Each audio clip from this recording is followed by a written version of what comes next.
Estamos iniciando a atividade de hoje, aqui da página da Casa de João, o irmão Francisco,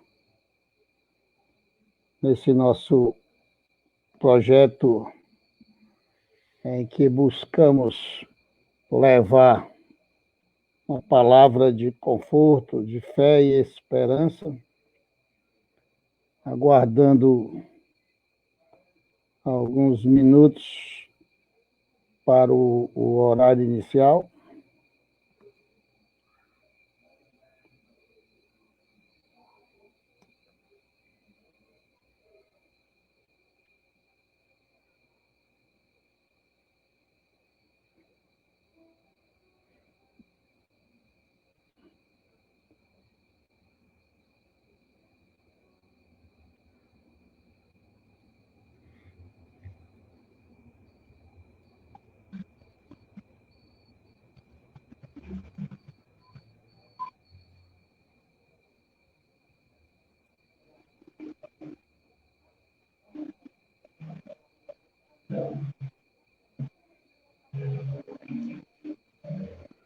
Boa noite a todos.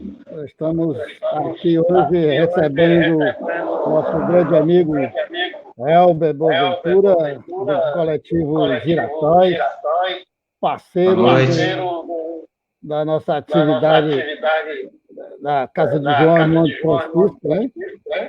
Eu lembro, Elber, que na inauguração daquele centro espírita do Eduardo. Ali a gente lembra, né? Sim. Geluz, Gealve, não lembro. Isso. Geluz. A gente conversou, né? E a primeira proposta de atividade sua na Casa Espírita, na Casa de João, né? Lógico. Sim. E a gente marcou alguma coisa, mas não foi para frente. E a gente ficou com aquela na cabeça, mas as coisas só acontecem na hora certa. E a hora certa agora, a gente agradece de antemão a sua disponibilidade de dar-nos esse tempo dispondo para nós o seu conhecimento, a sua evangelização. A gente agradece de coração e espera que não seja a única. Que a gente possa desenvolver um trabalho, né, de conscientização das pessoas, né, de conforto e consolo nesse momento. Eu espero que esse projeto da Casa de João online, né, continue mesmo depois que acabar a pandemia, né? Então, a gente fica muito feliz. Fica à vontade. Amigo, eu espero, pelo menos, minimamente, retribuir o carinho que eu fui recebido. Eu estava acompanhando a Lani uma vez, a gente foi aí na casa de vocês, o carinho de todos os trabalhadores, né? As pessoas devem estar sentindo muito falta desse calor humano que vocês transmitem, a dedicação, né? E da mesma forma que vocês alimentam do conhecimento nas palestras, enquanto a pessoa aguarda assistência, todo o trabalho da espiritualidade para buscar o alívio de suas dores, um carinho, um zelo, um mimo que vocês deixam no final, tanto para as pessoas que necessitam realmente do alimento do corpo, aquela canja, aquele bolo que vocês oferecem no final, tanto para aquelas pessoas que estão ali em atenção por conta do horário, sabendo que ali vocês também depositam, além do carinho, da dedicação de vocês, o magnetismo fluidificando o alimento que vai ali ajudar no processo terapêutico, né? Então, espero que pelo menos possa retribuí-los com o afeto que a gente recebeu quando precisamos estar aí sendo assistidos por vocês. Então, a casa é sua, desenvolva a sua ideia.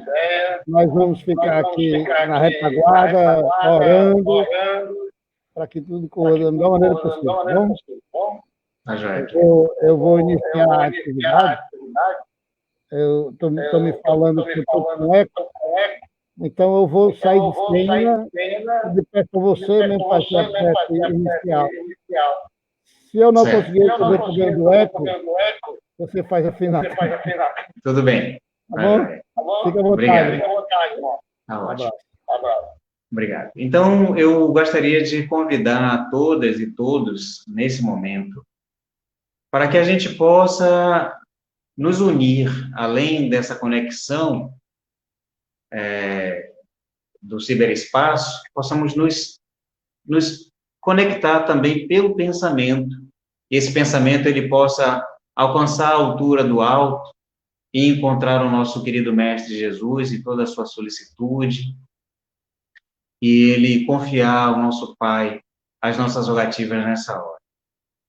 Então, Mestre querido, nós agradecemos através dos seus benfeitores que nos assistem nessa hora, pedimos assistência a todos os profissionais da área da saúde que dedicam seu tempo, a sua vida, a sua própria saúde e o tempo com seus familiares para cuidar de cada um de nós quando precisamos de sua atenção, principalmente nesses tempos difíceis e sombrios dessa pandemia. Pedimos, através dessa prece também, por todos aqueles que estão nos leitos dos hospitais, particularmente, submetidos aos cuidados por conta dos sintomas da Covid-19, mas sem esquecer todas as outras pessoas, de igual maneira, adoecidas por outros males, que não cessaram de buscar serviço médico.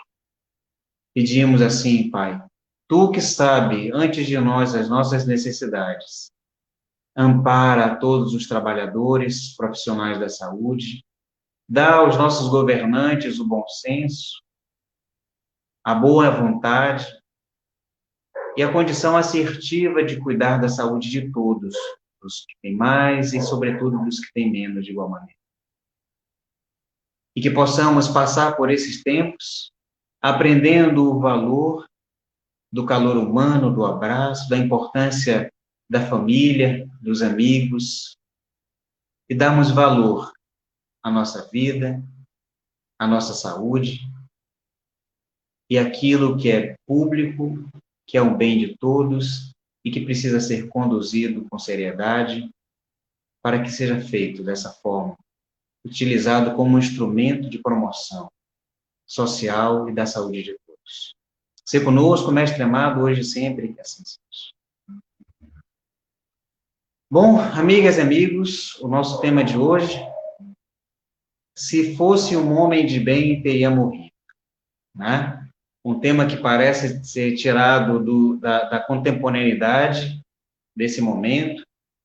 Qual de nós nunca, eventualmente, não possa ter pensado em função de uma pessoa que tenha desencarnado próximo de nós, o conhecimento, uma pessoa tida em nosso critério, uma pessoa de bem, uma pessoa boa, e que, ressentidos em função desse desencarne prematuro, muitas vezes, em nossa avaliação, avaliamos que outras pessoas, na nossa percepção, que se expõem ao risco, ou expõem as pessoas ao risco, estão gozando de saúde e promovendo o desequilíbrio e mais doenças e mais mortes. Muito bem. Esse tema é trazido pelo espírito de Fenelon, e na cidade de Sênis, e a gente encontra no capítulo 5 do Evangelho, Bem-aventurados os aflitos, no item 22, onde ele exatamente começa a sua fala dizendo isso. Muitas vezes, quando vemos um homem mau escapar de um perigo, proferimos essa afirmativa: se fosse um homem de bem, teria morrido. De fato, ele continua a sua dissertação analisando que podemos até estar dizendo a verdade, considerando que, muitas vezes, uma pessoa tida má, uma pessoa que está equivocada ainda nos seus caminhos, precisa de mais tempo de serviço na Terra para aprimoramento das suas condições, das suas irregularidades morais.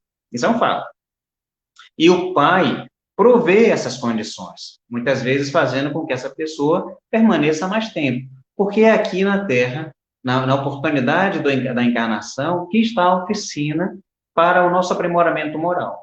Por outro lado, é possível, e não raro, que algumas pessoas que já cumpriram a sua aprovação, já cumpriram a sua existência nesse local que não é simples de estar, que não é fácil de viver, né, dadas as circunstâncias que nós temos ainda, de prevalência do mal sobre o bem.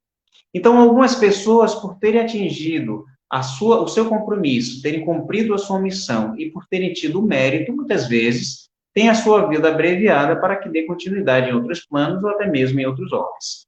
Isso é uma verdade. Mas o Fenelon, ele adverte para que, ao afirmarmos esse axioma, nós não cometamos um crime contra Deus, né? Nós não o acusemos de uma injustiça, o que seria, nas palavras dele, uma blasfêmia. Esse é o cerne da nossa conversa de hoje. Por quê? Uma coisa é eu compreender isso, e a outra coisa é eu aplicar isso no meu dia a dia.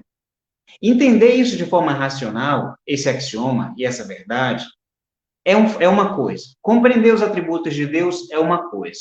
Mas no dia a dia, quando eu profiro uma afirmativa sobre qualquer acontecimento, e eu faço um julgamento dos fatos, eu muitas vezes esqueço que eu estou julgando o próprio Deus diante dessa condição. Então, nessa nossa conversa de hoje, nós não vamos ficar de achismo, né? Nós vamos tentar fundamentar nossa fala trazendo elementos que estão nos livros da codificação e da obra complementar espírita, trechos do Evangelho segundo o Espiritismo, da Gênese, do Boa Nova e do Céu e Inferno, para a gente tentar fundamentar, né, dentro da nossa condição possível, o que procurou dizer o Fenelon a respeito dessas palavras e como isso é muito sério para que a gente se atente. Vamos começar pegando um trecho lá no capítulo 3 da Gênese, onde o codificador com a espiritualidade, ele diz exatamente por que a dificuldade nossa, do ser humano, de compreender os desígnios de Deus. Onde que reside essa dificuldade e por que muitas vezes, até sem intenção, nós fazemos esse julgamento. Vamos à leitura. O homem cujas faculdades são restritas não pode penetrar nem abarcar o conjunto dos desígnios do Criador. Aprecia as coisas do ponto de vista da sua personalidade, dos interesses factícios e convencionais, que criou para si mesmo e que não se compreendem na ordem da natureza. Por isso é que, muitas vezes, se lhe afigura mal e injusto aquilo que consideraria justo e admirável, se lhe conhecesse a causa, o objetivo, o resultado definitivo. Pesquisando a razão de ser e a utilidade de cada coisa, verificará que tudo traz o sinete da sabedoria infinita e se dobrará a essa sabedoria, mesmo com relação ao que não lhe seja compreensível. Veja, nesse simples parágrafo, o codificador, ele trouxe todos os elementos importantes à percepção desse tema. Nós não temos a condição de compreender como Deus abarca em sua percepção divina o passado, o presente e o futuro. Presos às nossas condições factíveis e convenções, nós nem mal menos conseguimos compreender as coisas mais próximas como causa e efeito do que nos acontece ou acontece às pessoas próximas. E aí, ele diz que se nós pudéssemos perceber o encadeamento das coisas, a mecânica que levou às circunstâncias dos fatos, nós consideraríamos justo e admirável o resultado que se nos apresenta. Como isso é longe de nossa percepção, nós fazemos justamente a percepção contrária. Como eu não consigo compreender as coisas que me acontecem ou que acontecem ao meu redor, eu mesmo acreditando em Deus, mesmo sabendo de todos os seus atributos, eu ainda assim digo que aquilo não é justo, que aquilo não é bom, que aquilo não está certo. E passa pelo meu crivo julgar o próprio Deus. A única criatura que faz isso. Nenhum animal faz esse tipo de análise. Mas isso é uma liberdade que a nossa condição humana nos dá pela própria possibilidade do pensar e da razão. Muito bem. A doutrina espírita, ela nos impõe um outro nível, inclusive, de responsabilidade pelo conhecimento que ela nos traz. Na primeira parte do livro Céu e Inferno, nós temos diluído em toda a primeira parte alguns atributos, e são analisados esses atributos pelo codificador, onde ele vai tentar demonstrar que ou você acredita em Deus, ou você acredita no inferno. Acreditar em Deus e no inferno é incompatível. E ele vai demonstrar, analisando atributo por atributo da divindade, como é impossível que o mal eterno exista, dado a condição da própria existência de Deus. Pois se Deus existe, e ele existe, né, o mal não pode existir, muito menos o mal eterno, e muito menos um lugar chamado Inferos, no latim da Vulgata, que foi traduzido para o inferno na nossa tradução da Bíblia para o português. E aí, nessa primeira parte do Céu e Inferno, ele vai trazer 7 atributos de Deus que não cabe aqui a gente fazer análise. Eu convido as amigas e os amigos a fazer essa leitura no Céu e Inferno, mas a gente pode citá-los só para a gente perceber como que é da nossa responsabilidade o entendimento desses atributos para considerar, só por si, aquilo que foi dito na Gênese e a nossa percepção, como ela dista da percepção da divindade sobre todos os fatos, de antes, de agora e do porvir. Começando como único. Deus é único. Se houvessem a possibilidade de haver 2 deuses, um deles seria suplantado pelo outro. Se fossem iguais, teriam que dividir a responsabilidade sobre a criação. E, naturalmente, um deles perderia, de alguma forma, o controle sobre alguma parte da criação. Ele seria limitado pela parte que cabe ao outro. Isso é incompatível com uma ideia da divindade. Sendo assim, só pode haver um único Deus. Ele é eterno, criador, não criado. Nós somos criatura. Diferentes do Criador, tudo o que há e o que existe é feito por ele. Tudo que é feito por ele foi feito num dado momento. E muitas vezes tem um tempo de existência ou de aprimoramento. Está sujeito às leis de mutação. Ele não pode ter sido criado, porque se ele tivesse sido criado, haveria um outro ser acima dele, maior do que ele, para criá-lo. Esse ser seria Deus, o que também não poderia ter sido criado. Imutável. Se Deus fosse mutável, ele estaria submetido às próprias mudanças das leis naturais, das leis materiais, e todo todo o sistema entraria em caos, todo o universo entraria em caos, porque o que ele acredita hoje não pode ser amanhã. Ele não pode ser perfectível, ele já é perfeito. Se ele fosse mutável, ele teria que estar se aperfeiçoando, então ele não seria perfeito. E a lei que ele faz hoje é perfeita para hoje, mas não é perfeita para o futuro, e aí o universo inteiro entraria em caos. Então, como não pode ser assim, Deus, ele é perfeito, se ele é perfeito, não tem como mudar, não é sujeito à mudança, ele é imutável. Naturalmente que imaterial, não estaria sujeito às condições da matéria, de estar contido numa porção e restrito a uma condição, mesmo que fosse quintessenciada, mas uma condição espacial, estaria sujeito à mutação que toda a matéria está. Onipotente, ele pode tudo. Se tem algo que Deus não possa fazer, então ele não é Deus. Porque o 7º atributo é que ele tem que ser perfeito e máximo em todos os atributos, em todas as perfeições. E o item 6, soberanamente justo e bom. Ele não pode ser um ceitil, um percentual menos justo e menos bom. Então, podemos dizer que é impossível para Deus não ser justo e não ser bom. Então, tudo que acontece no universo, está sob a atenção dele, que é onipotente, onisciente.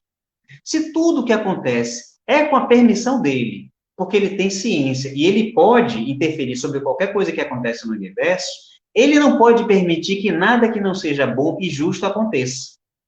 Tudo que acontece é justo e é bom. O fato de eu não compreender isso e não ter alcance sobre os fatos da minha vida diante dessa percepção não muda nada, nem em relação à natureza de Deus, nem em relação à natureza do universo, à natureza das coisas. O que eu preciso é fazer o caminho que o Cristo fez, de alçar em direção ao Pai para compreender e seguir os seus desígnios, que são sempre perfeitos.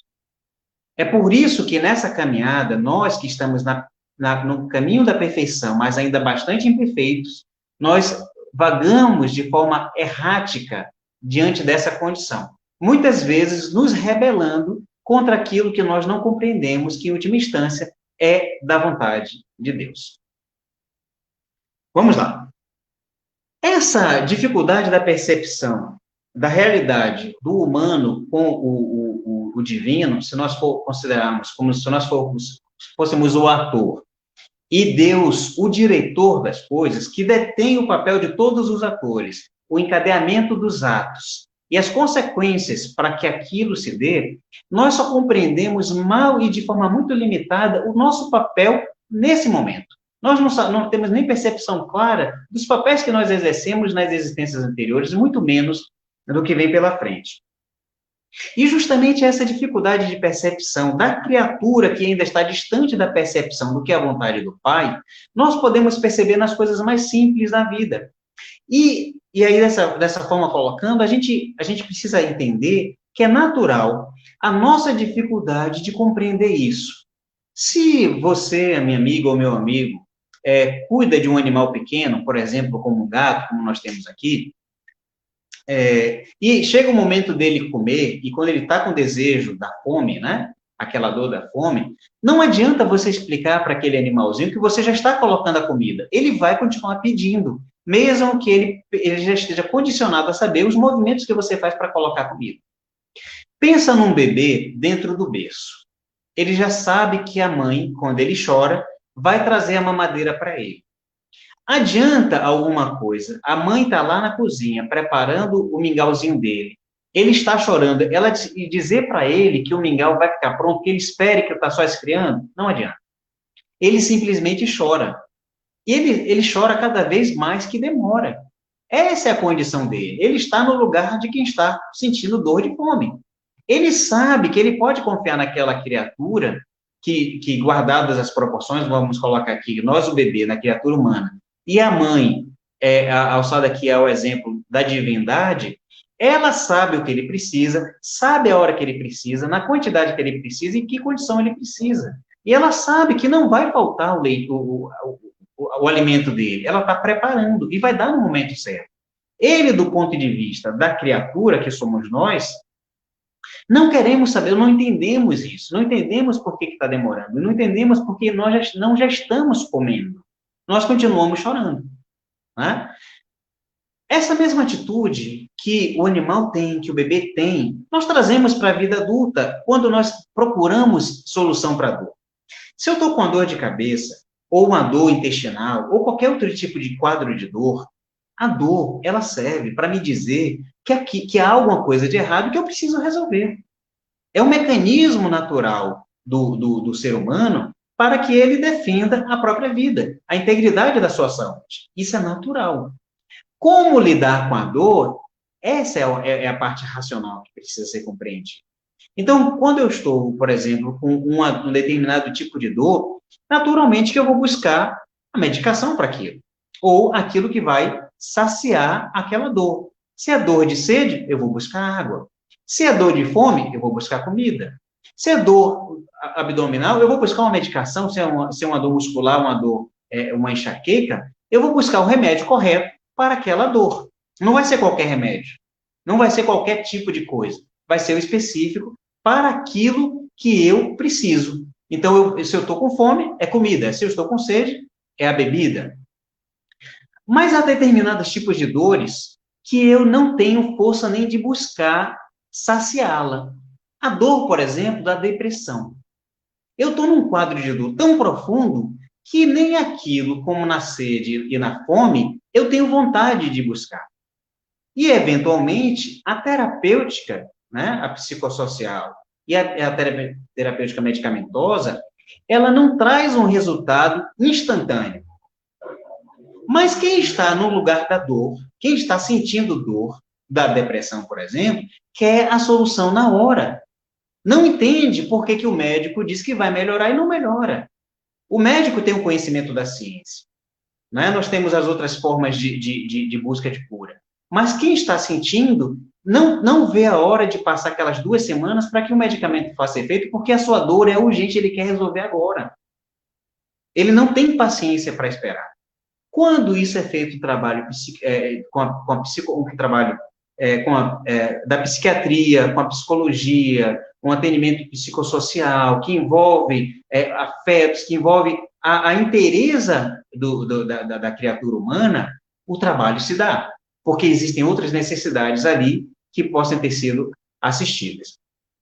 Isso é importante ser dito, amigos e amigas, porque quando a gente vê no capítulo 28 da coletânea de preces do Evangelho segundo o Espiritismo, lá no segundo parágrafo do prefácio, que é o item 77, a gente vai ver uma afirmativa da espiritualidade, um pouco antes da prece pelos doentes, dizendo que é da vontade de Deus, é o seu desejo que nós dissipemos a dor, os dissabores, que nós debelemos a doença. A vontade de Deus é a nossa felicidade, a nossa saúde, a nossa integralidade, plenitude.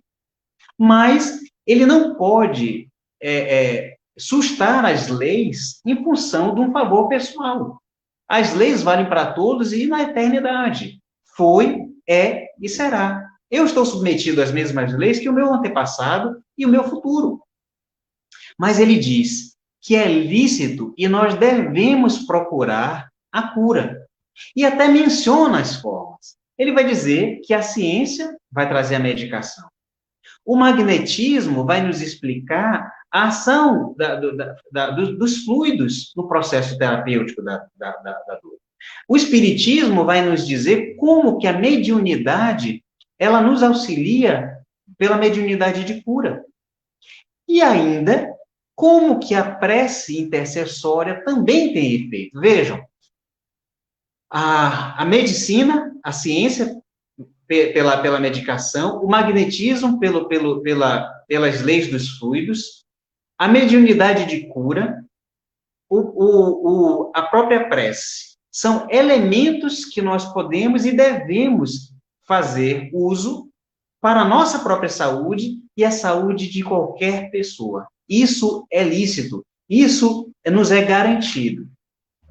Mas nós não devemos esquecer, voltando às condições da natureza do mundo que nós estamos e das leis que aqui ainda regem muitas vezes, a lei da força e o mal ainda imperando, que por consequência de escolhas que nós fazemos em algumas das vezes, nós estamos submetidos a alguns quadros de dor. Antecipando um pouquinho ainda o que a gente vai falar mais à frente, ainda lá no capítulo 3 da Gênese, quando vai falar dos flagelos naturais, vai dizer que há 2 tipos de males para essa nossa humanidade. Os males que nós não podemos evitar, né? Os males os males que nós podemos evitar, todos os males que nós podemos evitar, e aí se colocam os flagelos naturais, inclusive as doenças, inclusive a gente colocando a própria pandemia, mas a gente vai dizer mais à frente, e as dores e os males que não dependem da nossa vontade. Né? Mas para tudo isso, o Pai nos capacita a condição de lidar com essa forma. Vejam, nós temos como parâmetro o nosso Mestre Jesus, modelo e perfeição maior e máxima de representação que nós tivemos aqui na nossa terra, naquele tempo e ainda hoje. E nem o Cristo, ele pôde ficar totalmente isento da dor ou do mal a que estava submetido pela própria condição para cumprimento dos desígnios do Pai. Que vejam, não era para a dor dele, como não é para a nossa. Mas, muito além da nossa capacidade de percepção, o Pai sabe o que precisa ser feito. E o que precisa ser feito para que nós atinjamos a plenitude da felicidade e a implantação do reino que vai trazer para todos nós a substituição de tudo isso que nós compreendemos como ruim do nosso mundo para um mundo aperfeiçoado, mas depende do aperfeiçoamento moral. No livro Boa Nova, no capítulo 29, nós temos um belíssimo texto que se chama Os 500 da Galileia. O texto do Humberto de Campos começa trazendo aqueles momentos em que o mestre tinha acabado de ser crucificado. E todos ainda estavam ali no cenáculo da Casa dos Marcos, ainda na revivência dos momentos, a reminiscência dos momentos felizes que eles tiveram juntos, ainda quando estavam na presença do Cristo. E ficavam vivendo aquilo, as pessoas procurando os discípulos e os apóstolos para trazer, reviver aqueles momentos e de ensinamentos do próprio Cristo. Até que o Simão resolve com os seus companheiros que eles precisam voltar a Cafarnaum para cuidar das coisas do dia a dia. Não podiam continuar, não poderiam esquecer o mestre nunca, mas eles não podiam continuar ali estacionados, deixando a vida parada, precisavam continuar desenvolvendo a sua própria atividade e continuar seguindo, fazendo aquilo que o mestre esperava de cada um deles. Não é que ele chegando e voltando às suas atividades a Cafarnaum, todas aquelas pessoas que estavam acostumadas ali a ouvir aquelas pregações do Cristo, num dado dia, por uma percepção intuitiva, as pessoas vão se aproximando do monte onde o próprio mestre costumava fazer suas pregações diárias. E ele relata nesse texto que o próprio céu de um azul profundo estava diferente, lembrava a atmosfera daqueles tempos de pregação do Cristo.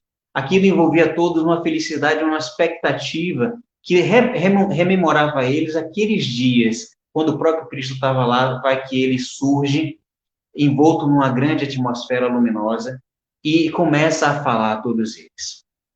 Eu quero destacar na fala do mestre, ele vai trazendo para eles que, da mesma forma em que ele conduziu os seus mais próximos como ovelhas em meio aos lobos, da nossa parte, aquelas pessoas que seriam seguidores, os herdeiros dos seus ensinamentos, também passariam por séculos, vejam, séculos de lutas.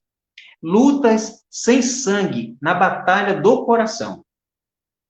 E o que me chamou a atenção nessa fala do Cristo é que, em um dado momento, ele vai dizer exatamente assim: negai-vos a vós mesmos, como eu neguei a minha própria vontade em obediência aos desígnios de Deus. Isso, gente, é muito sério. Vejam, o Cristo está dizendo que quando ele veio à Terra, naquele momento, lá em Mateus 26, no versículo 39, quando ele pede ao Pai que passa de mim esse cálice, mas que seja feita a vossa vontade e não a minha, vejam, o Cristo nunca teve vontade de ser crucificado. O Cristo nunca teve vontade de passar pelas imolações, de passar pelo calvário que ele passou. Aquilo não era a vontade dele. Ele não merecia aquilo, ele não precisava passar por aquilo. Mas ele compreendia que o Pai, na sua percepção de divino, compreendendo o passado, presente e futuro, sabia da importância que aquele testemunho precisava ter. A sua morte não poderia deixar dúvidas. A sua morte precisava inspirar os seus próprios apóstolos a cada um também passar pelos próprios sacrifícios. Como também isso ia acontecer com todos os cristãos que foram aprisionados nas catacumbas e depois, diante dos romanos, que gritavam pela sua morte, como aconteceu com Joana de Cusa, cantavam hinos de louvor aos céus, porque confiavam, tinham fé que a morte não existe, porque foi provado pelo próprio Cristo, foi trazido nas histórias que percorreram pelos séculos, pelos 200, 300 anos que se seguiram a isso, e eles se entregavam diante de César, com o coração cheio de júbilo, porque eles confiavam na promessa do Cristo que ele disse, naqueles dias, que quando os tempos fossem mais sombrios, não faltaria a sua assistência. Não faltaria a sua assistência. Mas que ninguém conheceria o amor pleno, enquanto o reino dele não fosse constituído no coração de cada um de nós. Nós estamos numa oficina de aprimoramento moral. Cabe a cada um de nós fazermos o que precisamos diante do que se nos apresenta. A dor é uma escola. Sofrer é uma escolha. Depende de como eu lido com isso. Naturalmente, cada pessoa vai trazer os mecanismos e as formas de lidar com isso. Não é igual para todos. As pessoas lidam com situações diferentes. As mulheres têm mais resistência à dor do que os homens. Isso é um fato comprovado. O homem sente mais. Quando ele está diante de um quadro de dor, ele se ressente muito mais do que as mulheres. São mais preparadas para a dor. Significa que as mulheres têm que sofrer? Não. Mas as mulheres são capacitadas a lidar de uma forma mais sofisticada com isso, uma forma mais madura com isso. Elas sofrem menos? Não, sofrem mais até, muitas vezes. Mas a forma como, muitas delas, né, não dá para generalizar, lidam com isso, é uma característica que faz com que elas aprendam lições de uma forma muito melhor. Exemplo, capítulo 20 lá do Boa Nova, Maria de Madalena. Uma mulher que nós não sabemos por que foi submetida àquele tipo de servícios dos próprios romanos, não sabemos a história dela que levou até aquilo ali, mas sedenta de um amor, que o amor humano não era capaz, ela encontra no próprio Cristo o amor que ela buscava, um amor fraterno, um amor celestial, e ela abdica do amor dos homens, o amor da luxúria, para viver aquele amor fraterno, aquele amor celestial que ela encontrava nas palavras do Cristo. Nenhum dos outros homens que acompanhavam Cristo, talvez tirando João, que tinha uma alma mais sensível, por isso que é chamado a águia entre os evangelistas, porque sua percepção é superior em relação aos outros, mas tirando talvez João, ninguém compreendia a mensagem do Cristo como a própria Maria de Magdala. Por isso, ela estava muito próxima a ele, porque eles conversavam muito. Ela compreendia, porque ela tinha passado por dores que os outros homens não tinham passado. Passava e passava ainda com eles. Porque ela não era aceita totalmente pelos seus companheiros. Tanto que, quando o mestre parte, ela era a 13ª, cada um deles vão em duplas, e ela não foi aceita com nenhum deles, está descrito no Boa Nova. E ela, entristecida, continua no seu trabalho, não volta àquela vida anterior, e um dado dia é procurada por um grupo de rancenianos que estão buscando cura, pelo menos, um alívio das suas dores, buscando onde eles sabiam que era onde o mestre costumava estar. O mestre já tinha partido. Só estava ela, os outros companheiros em duplas tinham seguido para pregar o reino. E ela não foi aceita por nenhum deles. Naquele momento, ela ficou sozinha. E o que ela pôde dar para aqueles irmãos que estavam naquela condição, rejeitados pela própria sociedade, pelo bacilo de Hansen? Ela só pôde contar as histórias que ela ouviu. Ela só pôde contar as lições que ela aprendeu do próprio mestre. Só que trazidas com a percepção da mulher, de uma maternidade, porque foi isso que o mestre disse para ela quando ela estava na casa de Simão Pedro. Quando ela chorava, porque ela queria desenvolver algo que estava na sua natureza, e ela não podia, porque ela era estéril. Ela era estéril para a maternidade. E o Cristo disse para ela, por que não ser a mãe dos filhos de outras mulheres? E naquele dia que ela encontra aqueles rejeitados, ela se torna mãe deles e vai seguir com eles para o Vale dos Leprosos, dos ancenianos na época, né? A gente vai lembrar que Kardec, em Obras Póstumas, lá em 12 de junho de 56, ele conversando com o Espírito de Verdade, ele pergunta sobre sua missão, que ele vinha ouvindo falar da espiritualidade, sobre o que cabia a ele diante daquela revelação que estava surgindo.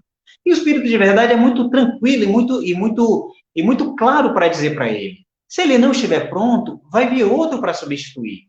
Mas o que espera ele para o cumprimento da missão, bem poucos são os que não recuam diante do que está posto. E o Espírito de verdade vai elencar um monte de circunstâncias que ele vai ter, que ele vai passar. Traição, incompreensão, ingratidão, sacrifício da própria vida, inclusive, da própria saúde, porque vai ter que dizer, de forma textual, você até viveria mais se não fosse pelo cumprimento dessa missão. Então, o Espírito de verdade vai dizer tudo que há na expectativa, assim como ele disse, o Mestre Jesus, lá no Monte das Oliveiras, dizendo aos seguidores o que nós passaríamos como cristãos nesse mundo, durante esses séculos. Ele disse a mesma coisa por Kardec, citando cada uma das características que ele também precisava ter desenvolvidas para o cumprimento dessa missão. Para cada uma daquelas circunstâncias que haveria de ser obstáculos, ele tinha que ter desenvolvido também um atributo: humildade, modéstia, desinteresse, coragem, perseverança, firmeza, providência, tato, devotamento, abnegação, disposição a todos os sacrifícios. 10 anos depois, Kardec vai voltar a dizer que, de fato, tudo isso e muito mais aconteceu, mas não foi dito a ele tantas coisas boas que vieram das pessoas que foram beneficiadas por aquela nova doutrina. É assim que o mestre age, é assim que o pai age. Ele precisa confiar naqueles que estão habilitados, capacitados para o cumprimento das missões que os cabem. Mesmo que isso, muitas vezes, porque estamos nessa condição de mundo, interfira em quadros de dor. Lá na Gênesis, ainda no capítulo 3, a espiritualidade, falando dos flagelos naturais, e aqui vamos ler em relação a essa questão da pandemia, né? Se a gente for ler, enquanto eu vou fazer essa leitura, vamos pensar na pandemia, no que está acontecendo conosco hoje, como se aplica. Ele vai dizer de que forma o Pai nos capacita a passar por essas condições. Como ele diz, um flagelo natural está colocado na condição dos males que podem ser evitados. E como que ele faz isso? Perceba. O item 4. O homem recebeu em partilha, em relação a não compreender o que está no desígnio de Deus, que está no parágrafo anterior, o homem recebeu em partilha uma inteligência cujo auxílio lhe é possível conjurar, ou pelo menos atenuar os efeitos de todos os flagelos naturais. Nós temos condição de atenuar todos os flagelos naturais. Leia-se pandemia. Quanto mais saber ele adquire, e mais se adianta em civilização. Civilização. Muitas vezes o que está faltando para nós é civilidade. É civilidade. Tanto menos desastrosos se tornam os flagelos. Vejam a diferença do que está acontecendo na nossa cidade, no nosso estado, em relação a outras cidades, outras capitais do nosso próprio país, do nosso país em relação a outros países do mundo. Com uma organização sábia e previdente, nós sabíamos o que estava acontecendo no país asiático pelo menos 3 ou 4 meses antes. A organização sábia e previdente chegará mesmo a lhes neutralizar as consequências, quando não possam ser inteiramente evitados. Gente, isso foi escrito há 160 anos. Uma organização sábia e previdente poderá mesmo neutralizar as consequências quando não inteiramente evitados, assim com referência até os flagelos que têm certa utilidade para a ordem geral da natureza e para o futuro, mas que no presente causam danos. Facultou Deus ao homem os meios de lhes paralisar os efeitos. Pausa para reflexão.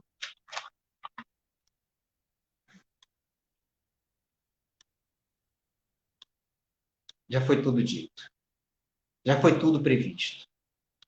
Nós temos os meios de buscar, como disse no item 77 do prefácio de prece aos doentes, nós temos o direito e os meios de buscar a cura, de buscar o alívio das dores.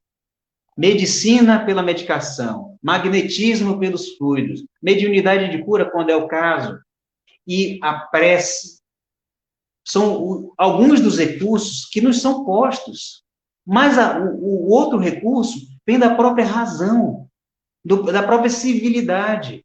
Organização sábia e previdente para atenuar os efeitos, se não evitá-los. É isso que diz. É isso que o Pai esperava.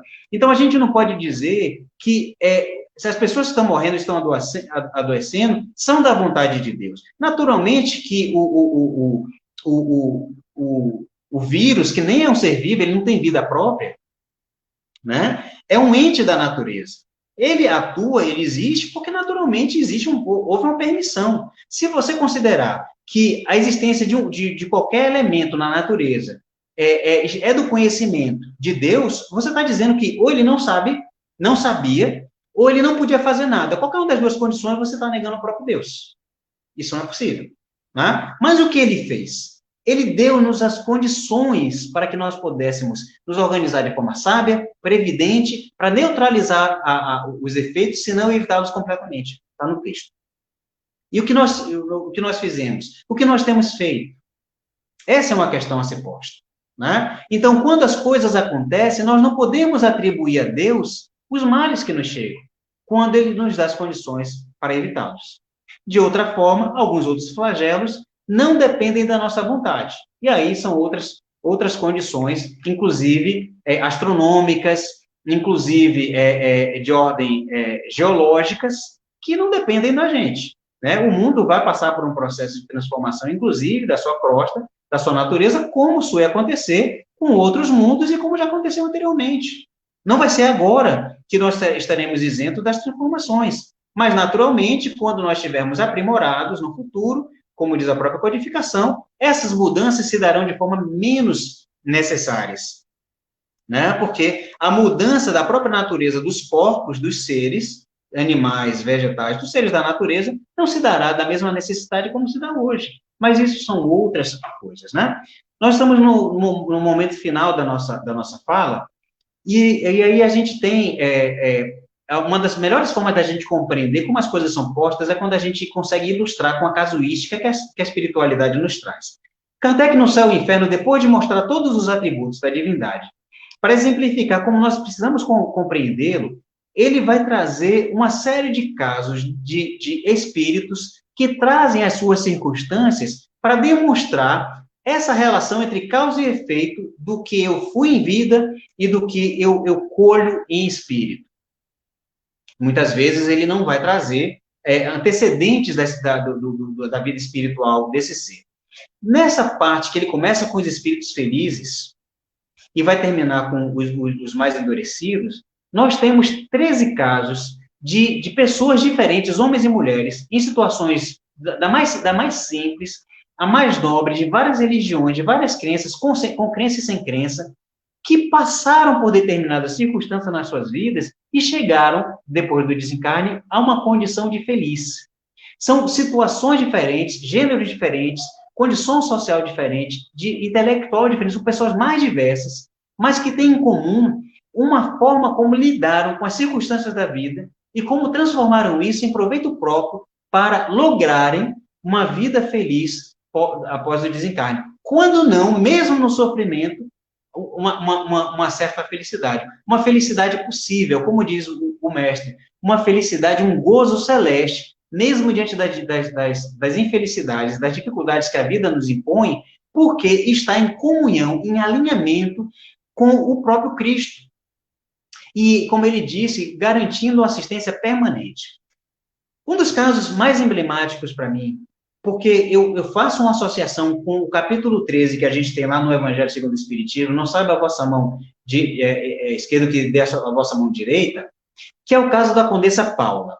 Uma jovem que desencarnou aos 36 anos, bonita, ilustre, de uma família nobre, era uma condessa, e que ela tinha uma vida, uma retidão de vida que era, assim como o Zaqueu, que a gente tem lá no capítulo 23 do Boa Nova, o servo bom, uma pessoa que, apesar de estar, como diz o mestre, né, mesmo gozando do banquete venenoso das posses materiais, mas soube fazer bom uso disso sem ser contaminado pela condição que a condição social ou a riqueza lhes trouxe.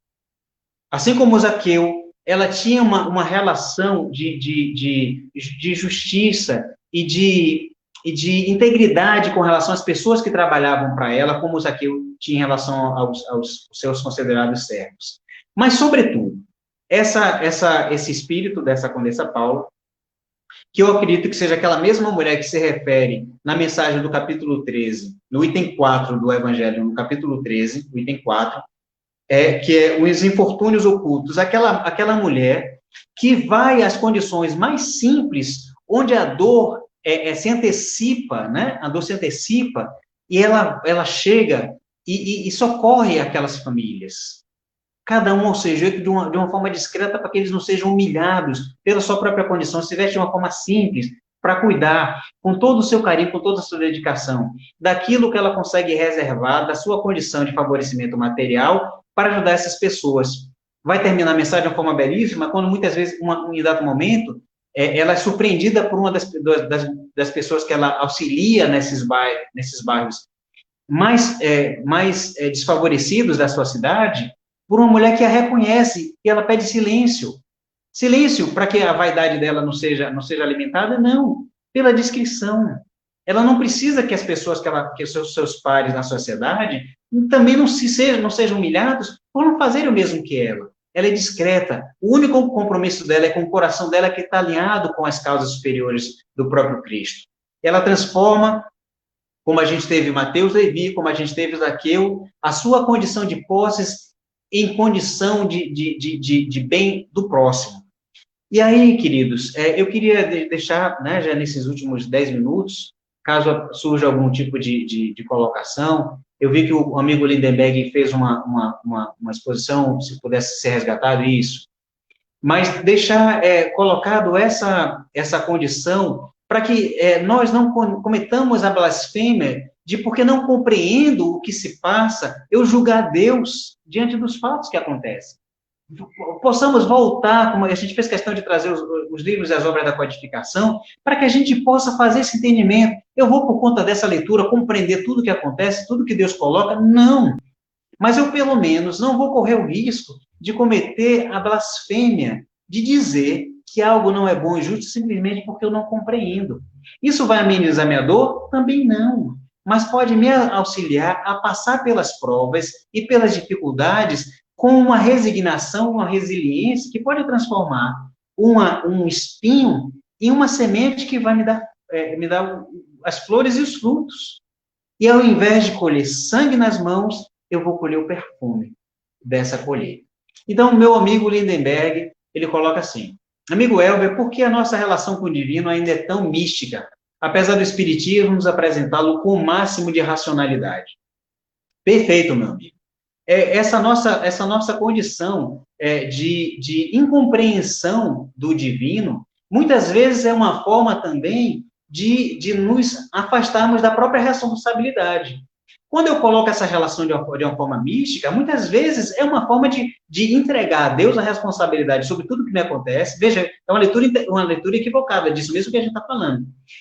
Tudo que me acontece de bom e de ruim cabe a Deus. Então, eu não sou responsável, se eu não sou responsável, tanto faz o que eu faço, de certo ou de errado. Porque, da mesma forma, eu posso ainda forçar um pouquinho mais a interpretação. Se eu sou escolhido, então, tanto faz o que tiver que me acontecer, como eu sou escolhido, mesmo que eu faça uma coisa errada ou uma coisa boa, eu, como escolhido, tudo que vai me acontecer é bom. Basta que eu diga a Deus que eu o louvo, porque eu o adoro.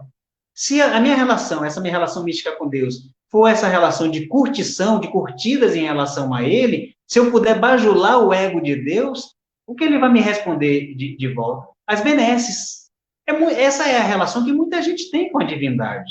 Né? Se eu consigo dar curtidas, eu consigo bajular o ego de Deus, como se Ele precisasse, e Ele pudesse ser inflado na sua vaidade, então Ele vai me trazer tudo o que eu quero.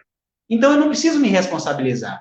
Porque é muito mais complicado, e é por isso que muita gente tem dificuldade com o Espiritismo, porque o Espiritismo não te traz remédio, não te traz fórmulas prontas. Ele te ensina, ele te mostra como as coisas são, dado a sua capacidade de percepção. Mas vai te dizer, assim como o mestre fez no passado, assim como ele fez com Kardec, vai dizer: cabe a ti o cumprimento da missão de acordo com o que se espera.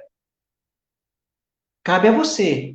E para isso, você tem todas as condições, você tem toda a capacidade, você tem todas as habilidades. E as que não tenha, eu vou te conferir as condições para tê-las. Então, é da nossa responsabilidade inteira. É fato que o Pai sabe de tudo. É como diz o próprio Cristo. Antes que nós peçamos o que nós precisamos, ele já sabe. Ele já sabe o que eu preciso. Mas eu preciso exercer o meu livre-arbítrio. Eu preciso exercer a minha vontade para que o aprimoramento também seja uma consequência natural do mérito da minha tarefa. Eu não posso ser beneficiado com aprimoramento simplesmente por uma vantagem conferida a Deus, por um favor. Isso não pode acontecer, porque senão não é justo, senão não é bom. Se ele puder me escolher para ser um ungido, para ter algum tipo de benefício em relação a qualquer outro ser, não digo nem em relação aos outros irmãos, ele está deixando de ser justo. E ele não pode, porque senão ele deixa de ser Deus. E tudo que me acontece, tudo que possa me acontecer, tem que ser bom, mesmo que eu não compreenda por quê. E se me acontece, é justo, porque ele não pode permitir que algo me aconteça que não seja justo e bom. Eu posso não entender agora para quê, ou por quê, mas quando eu alcançar as habilidades e as faculdades de compreensão que só serão conferidas com o aprimoramento moral e o desenvolvimento do meu próprio ser enquanto espírito, eu vou poder compreender, inclusive quando eu olhar no passado, eu vou poder dizer, agora eu entendo.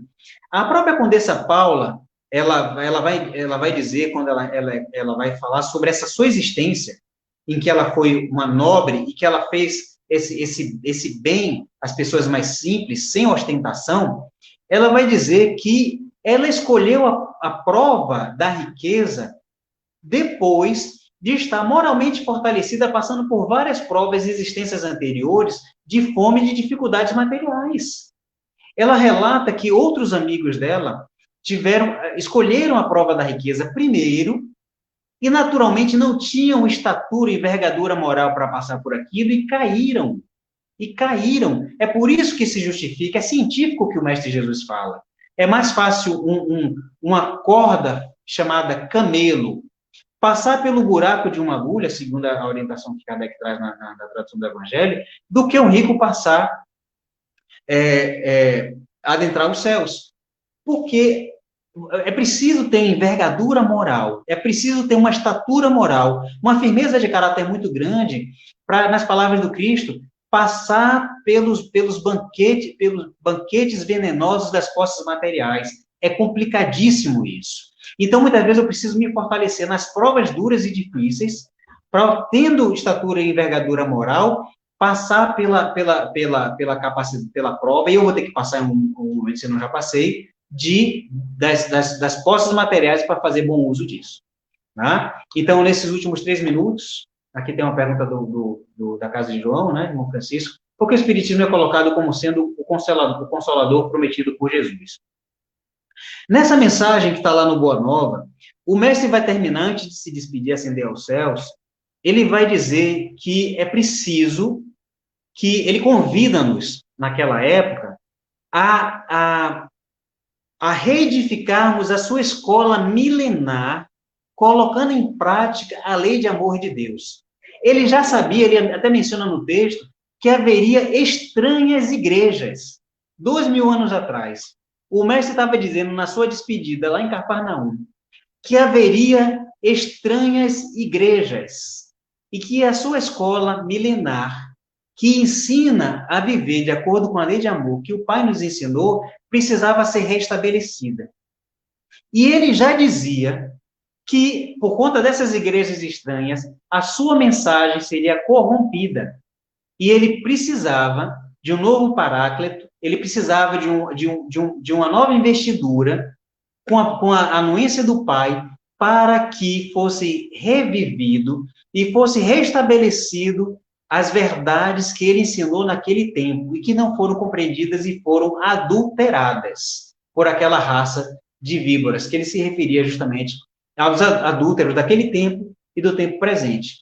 Então, o Espiritismo é tido como um consolador prometido porque, como a gente tem na primeira mensagem do Espírito de Verdade, na introdução do Evangelho, os espíritos, que são as virtudes do céu, que são as inteligências da própria humanidade, que já passaram por tudo isso, foi-lhes permitido pelo Pai, como acréscimo de sua bondade, a sua possibilidade de nos ensinar, de reensinar aquilo que o Cristo falou.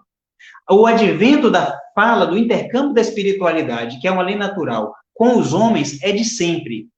Mas isso colocado de forma organizada, sistemática, dentro de uma doutrina, em que você tem a possibilidade da compreensão sistemática e o entendimento e a aplicação direta de uma forma de escola, da escola do ensinamento do Cristo, revivida, isso é conferido ao Espiritismo. Por conta do quê? De ser uma preferência? Não. É porque foi de forma organizada, a invasão organizada dos espíritos, dentro de um plano do Pai, nessa hora, e que, apesar de já ter um desenvolvimento de estudo e de espiritualidade, antes de Kardec, a gente tem esse livro do Arthur Conan Doyle, que ele fala dos desenvolvimentos do estudo de espiritualidade antes do Espiritismo, mas foi através do Espiritismo, com Kardec, que é um dos apóstolos do Cristo, que o seu ensinamento foi reorganizado de uma forma definitiva para aquele tempo e para a posteridade. Então, com essa fala final, queridos, eu não sei se o Wilton vai poder voltar para a prece final. Vai, Wilton? Vai sim, né? Não sei se esses 12 segundos dá para fazer uma prece com prece. Não sei se o tempo é exatamente esse. Vamos, se você me permite, agora, eu tirei o teu microfone, apaguei teu microfone porque o eco era o retorno do teu aparelho aí para cá, entendeu? O nosso querido Felipe deu a dica.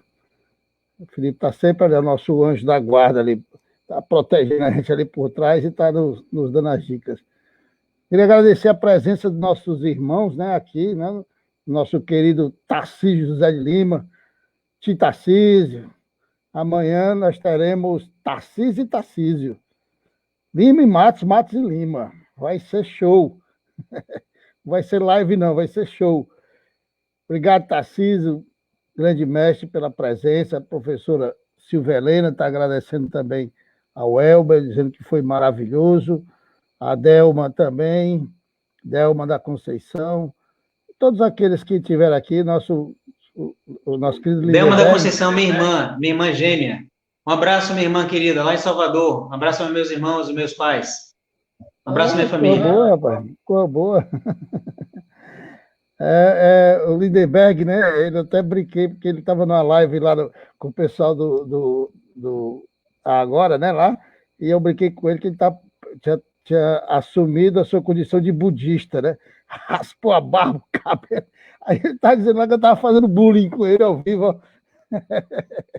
Gente boa, gosto muito do Lindenberg, é uma grata amizade que a doutrina espírita, o movimento espírita traz para nós, e isso é muito bom, conhecer as pessoas.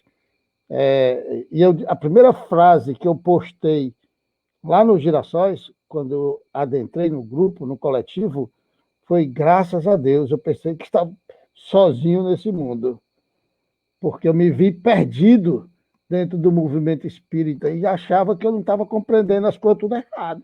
Estava tudo diferente. Eu não conseguia admitir que aquele Deus de ódio, rancor e maldade tivesse voltado e fincado os pés dentro do movimento espírita.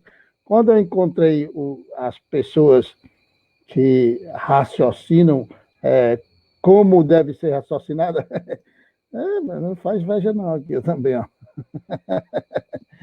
Né? E eu me senti em casa, e agora vocês são a minha família também, graças a Deus. Né? E a gente vai agradecer a Deus, né? Agradecendo a todos que estiveram aqui, convidando para amanhã, né? Amanhã, 8 horas, nesse projeto que, graças a Deus, tem levado palavras como a sua, né? O esclarecimento. Jesus deixa claro para nós, né? Conhece a verdade e a verdade nos liberta. Liberta da ignorância, a ignorância que nos traz cada vez mais sofrimento.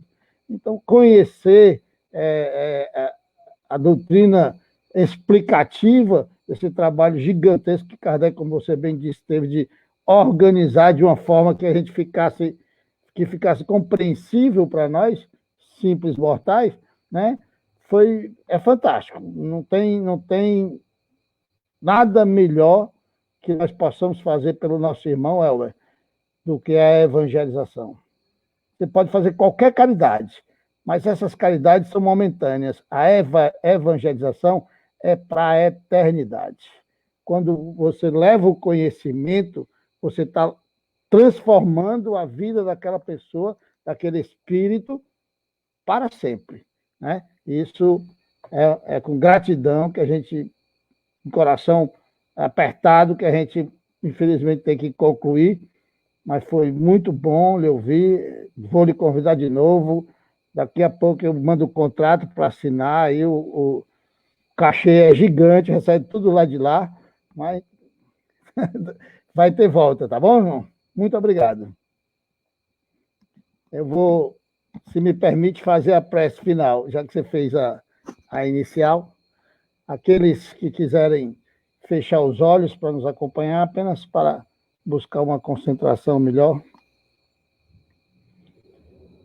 Bom Jesus, querido mestre, divino irmão, nesse momento que recebemos aqui as luzes do conhecimento, nesse banquete que o nosso irmão colocou para nós, banquete de luz, de conhecimento, de fé, de esperança.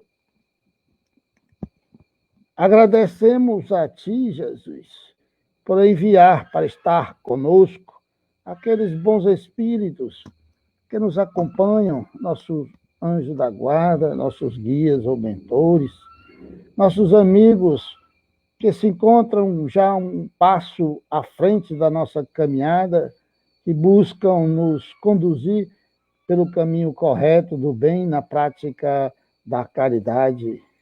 Agradecemos por podermos estar nesse momento em condição, estarmos nesse momento em condição de contribuir de alguma forma para minimizar a dor, o sofrimento, a apreensão, a tensão que as pessoas estão vivendo. Te agradecemos, Senhor Jesus, por ter chegado nesse momento ainda encarnados, quando a roda está girando e passamos para a segunda metade desta experiência que é esta pandemia, que veio para nos transformar em pessoas melhores.